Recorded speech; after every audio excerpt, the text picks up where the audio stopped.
तो अब हम देखते हैं कि सी केव्स कैसे बनती हैं, यानी कि समंदर की गुफाएं। तो अब जैसा कि हमने देखा कि समंदर के जस्ट सामने होती है सी क्लिफ, यानी कि बिल्कुल सीधी हुई खड़ी चट्टानें। तो अब होता ये है कि जो पानी की लहरें हैं वो टकराती हैं इन क्लिफ्स से और टकराती रहती हैं हमेशा। तो धीमे धीमे होता ये है वक्त के साथ कि जब पानी टकराता रहता है इन पत्थर की चट्टानों से तो उनमें क्रैक डेवलप होते हैं, दरारें पड़ती हैं और धीमे धीमे वक्त के साथ ये दरारें बढ़ती जाती हैं और ये जो क्लिफ है इसके अंदर की जगह खोखली होती जाती है, जगह खोखली हो जाती है। तो इस खोखली हुई जगह को कहते हैं सी केव्स, यानी कि समंदर की गुफाएं। Sea caves continuously strike at the rocks and cracks are developed. Over time, these cracks become larger and wider. Thus, hollow-like caves are formed on rocks. These are called sea caves. अब लगातार strike करने की वजह से ये जो पत्थर हैं इनमें क्रैक्स डेवलप होते हैं, यानी कि दरारें, और ये दरारें वक्त के साथ बड़ी होते रहती हैं और चौड़ी होते रहती हैं और इसकी वजह से बनती हैं हॉलो लाइक केव्स, यानी कि सुराख बन जाते हैं, बड़े बड़े कैविटीज़ बन जाती हैं और इन्हीं को कहा जाता है सी केव्स, यानी कि समंदर की गुफाएं।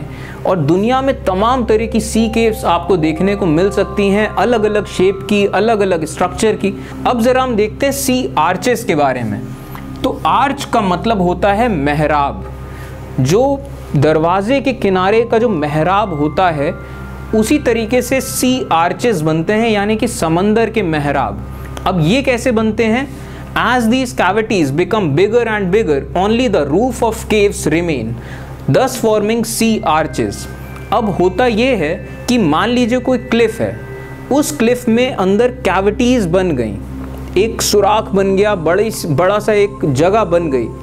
तो अब ये कैविटी जब दूसरी तरफ से भी खुल जाती है तो यानी कि एक बिल्कुल सीधा आर पार वाला एरिया बन जाता है।